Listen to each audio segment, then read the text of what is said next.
Utilidade pública. Oi, Pac-Man Master 9 mais uma vez,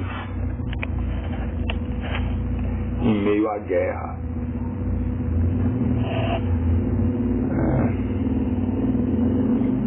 Senhores, talvez esse vídeo vá ser um pouco longo, um pouco lento, e eu vou fazer muitas pausas enquanto eu estiver falando, mas senhores, eu quero que vocês me perdoem até pela natureza do assunto, como que eu vou falar que é um pouco abstrato, assim, com relação à linguagem cotidiana, não é muito fácil falar muito rápido e pensar muito rápido. Então, senhores,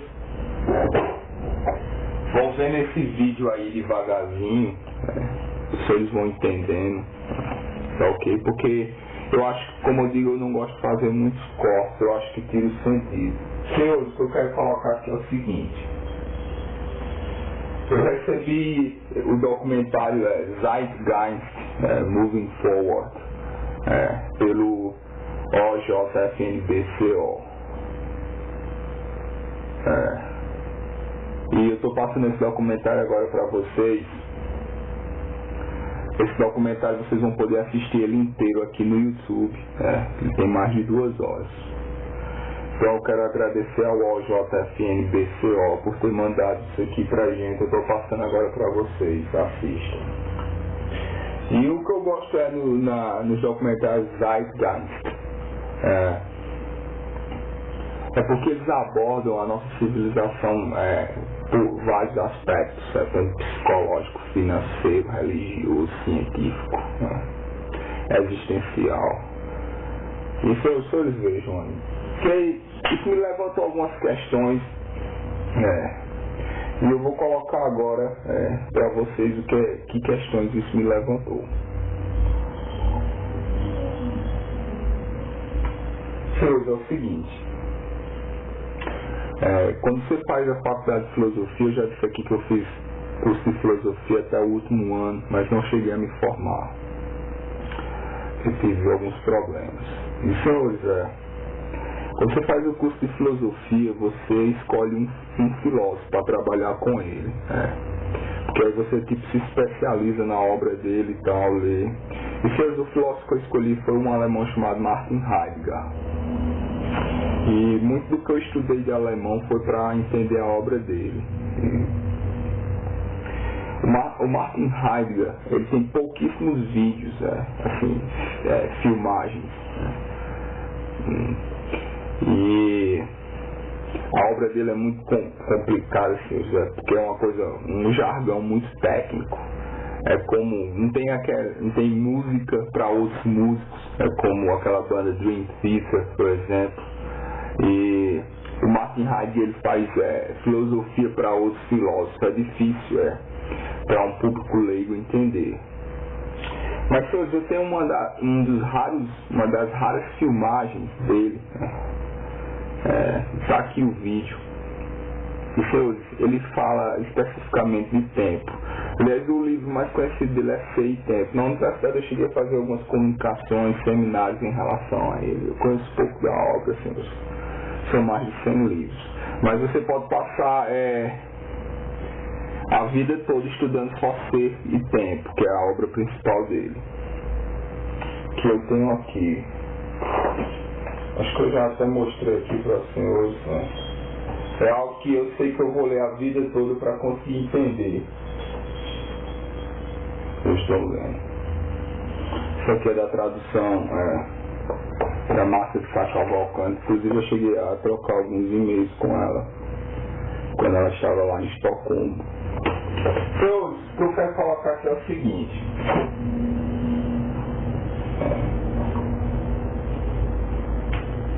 nesse vídeo aí o Martin Heidegger vai falar que algo está ocorrendo na linguagem humana e que não vamos dizer que é algo sutil, porque isso terá consequências extraordinárias na nossa psique, mas é algo, vamos dizer, insidioso, é algo difícil de perceber de cara. Vamos devagar que os senhores vão entendendo. Olha, a linguagem humana, na época Martin Heidegger estava falando do século XX, certo? Nós já passamos do século XX. Mas a linguagem humana no século XX, ela estava passando por transformações gigantescas, que teriam consequências extremas, e que era algo difícil de perceber, e algo também que não poderia ser modificado. Era um movimento que ocorreu na linguagem. Se vocês verão um vídeo aí, vocês verão ele falando isso. O Martin Heidegger é um grande estudioso da linguagem. O que eu quero colocar aqui é o seguinte. Martin Heidegger, ele não diz nesse vídeo o que é isso que está transformando a nossa linguagem. Mas hoje eu estava pensando muito. E senhores, eu vi que a grande transformação na linguagem humana no século XX foi a propaganda e a mídia. A grande transformação da linguagem no século XX foi as influências da propaganda e da mídia na linguagem humana. Porque, senhores, a linguagem ela sempre tem uma fonte. Qualquer sociedade usa uma fonte para a sua linguagem. A primeira fonte foram os textos religiosos. E os senhores veem que as pessoas tinham nomes bíblicos, ou no caso, os pagãos tinham nomes de acordo com a mitologia deles. Então, o texto religioso, mitológico, é a primeira fonte linguística para os humanos.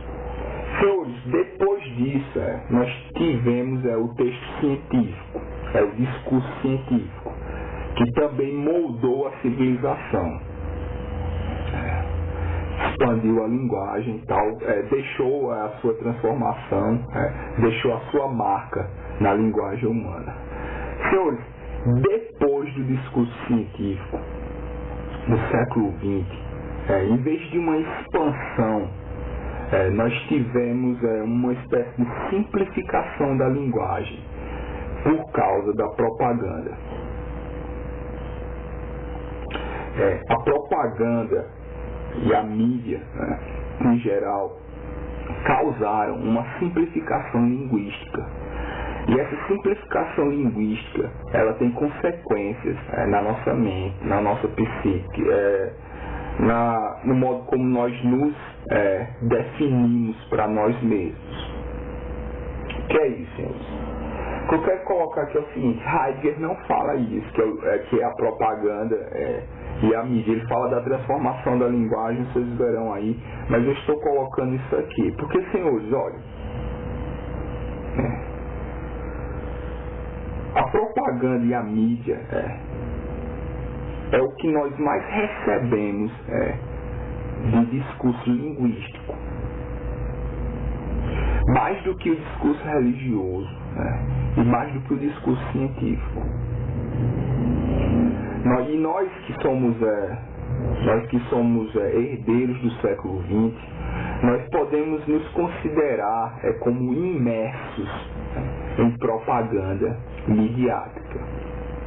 E, senhores, essa simplificação tirou o sentido das palavras. As palavras, quando você tem uma civilização cuja base linguística é a religião, as palavras têm sentido. Quando você tem uma civilização cuja base linguística é a ciência, você tem sentido. Mas, senhores, a nossa civilização, a nossa base linguística é propaganda e mídia. E isso não tem sentido algum. O discurso da propaganda, o discurso linguístico, no aspecto linguístico da propaganda e da mídia em geral, porque eu acredito que tudo que se faz na mídia hoje é propaganda. Eu vou explicar isso daqui um tempo. Isso tirou o significado das palavras. Porque o que a propaganda faz? A propaganda faz o seguinte: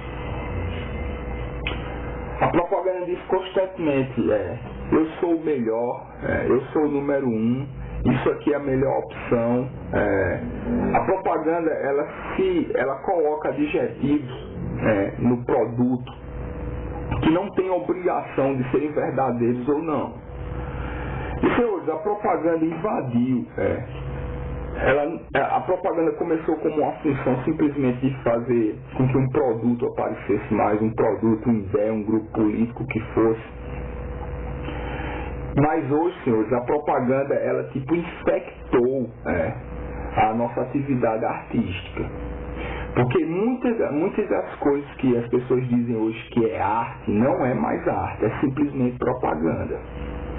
Isso é uma modificação que ocorreu, por exemplo, na música, que vocês podem notar muito bem. Toda a música feita hoje em dia, ela é meramente propaganda.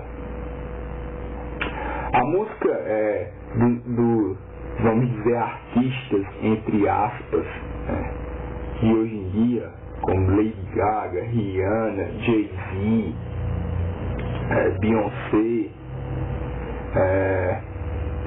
senhores, essa música é meramente propaganda de um estilo de vida que é interessante para os anunciantes. Os senhores estão entendendo? Estou dando um exemplo aqui da música, mas isso ocorreu em todos os sentidos. Então, esses artistas, entre aspas, eles fazem apologia a um determinado estilo de vida, que é interessante para os anunciantes, que é o negócio da noite, da festa, porque é aí, senhores, que vocês gastam dinheiro. Vocês vão gastar dinheiro para se vestir, vocês vão gastar dinheiro para beber, vocês vão gastar dinheiro para querer ter um carro, para querer parecer seu fodão. Senhores, tudo isso, senhores, é propaganda. Isso não tem mais nada a ver com arte. Isso é propaganda pura e simples. Eu vi uma menina aí, cara, eu não me lembro o nome dela, mas vocês devem conhecer aí que na música dela, ela faz propaganda da Britney Spears e do Jay-Z.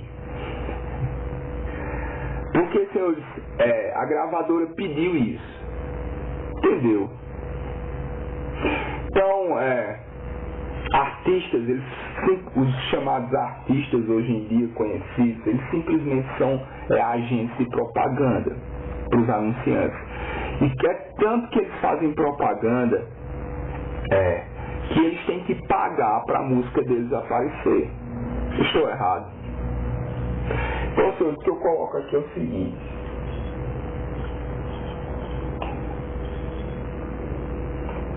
Pense que nós tivemos uma influência gigantesca na nossa linguagem, que veio da propaganda e da mídia em geral. Senhores, até os jornais hoje em dia, eles não são mais informativos. Eles são pura e simplesmente propaganda. Todos os jornais, todo o discurso jornalístico hoje em dia atende a determinados interesses. Então, em última instância, o que eles estão fazendo também é propaganda. Várias pessoas hoje em dia assumem a atitude de fazer o que se chama de marketing pessoal. Propaganda também. Influência direta na personalidade deles. Porque eles aprenderam que eles têm que ser assim.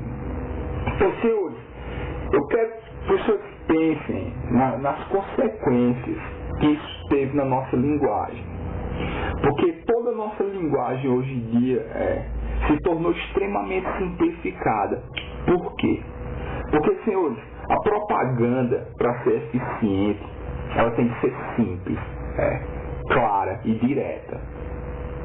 Ela não pode ter sentido algum, ela pode ser totalmente sem sentido, mas ela tem que ser simplificada. O discurso da propaganda é um discurso simplificado, para fazer com que o maior número de pessoas possível entendam aquilo. Então, a propaganda, até pela natureza dela, a natureza própria da propaganda de ser simplificada, acabou simplificando a linguagem cotidiana de todos nós. Porque as pessoas, as crianças, elas não aprendem, elas não têm um contato mais com a linguagem através de textos religiosos ou de textos científicos. O contato linguístico que uma criança terá será especificamente com relação à propaganda e mídia. E é óbvio óbvio que elas vão absorver isso.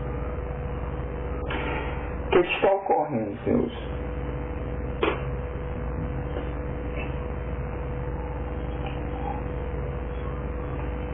Nós tínhamos uma noção de qualidade, mas no sentido de propaganda, qualidade não faz sentido algum. A propaganda se importa simplesmente com quantidade e simplificação. Então, o que é importante para a propaganda é que seja, quanto mais propaganda, melhor. E quanto mais simples, melhor. Eu estou errado. E, senhores, isso está em tudo. Como eu digo mais uma vez, nós como seres humanos, herdeiros do século XX, nós estamos totalmente imersos nesse mundo de propaganda e mídia que nós vivemos atualmente. Senhores, eu acredito que os senhores tenham entendido até aqui, ok? O que eu venho falando, recapitulando um pouco. A nossa linguagem recebeu uma influência tremenda no século XX de propaganda e mídia, a linguagem humana como um todo. E exatamente por isso ela sofreu uma simplificação.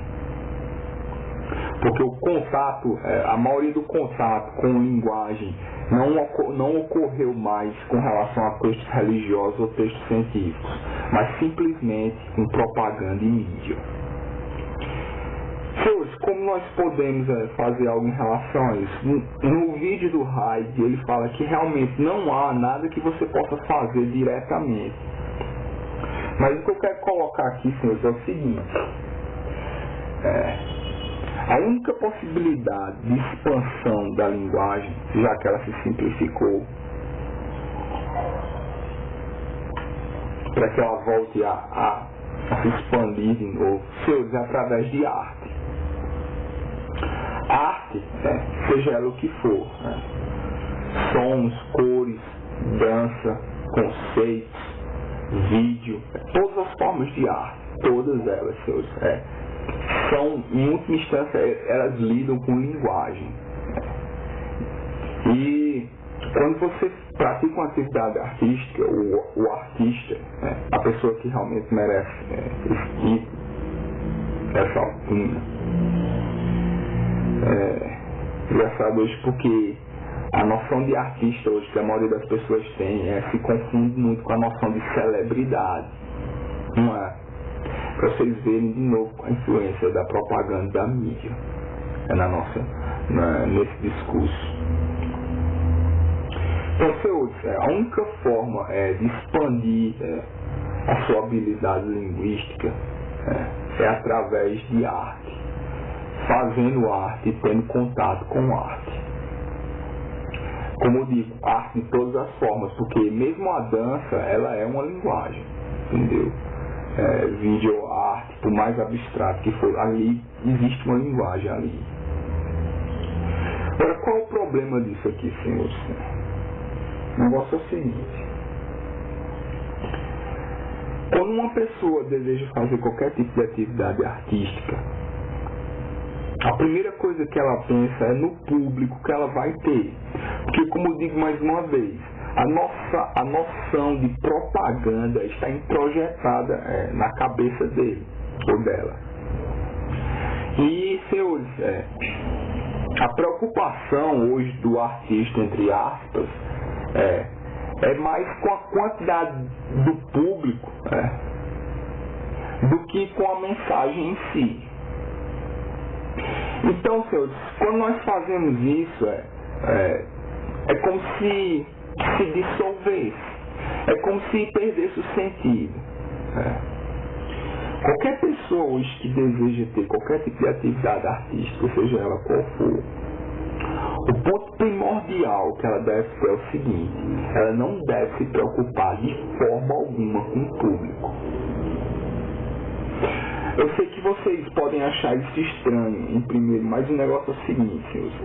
A atividade artística que você vai executar, ela tem que servir para o seu desenvolvimento pessoal.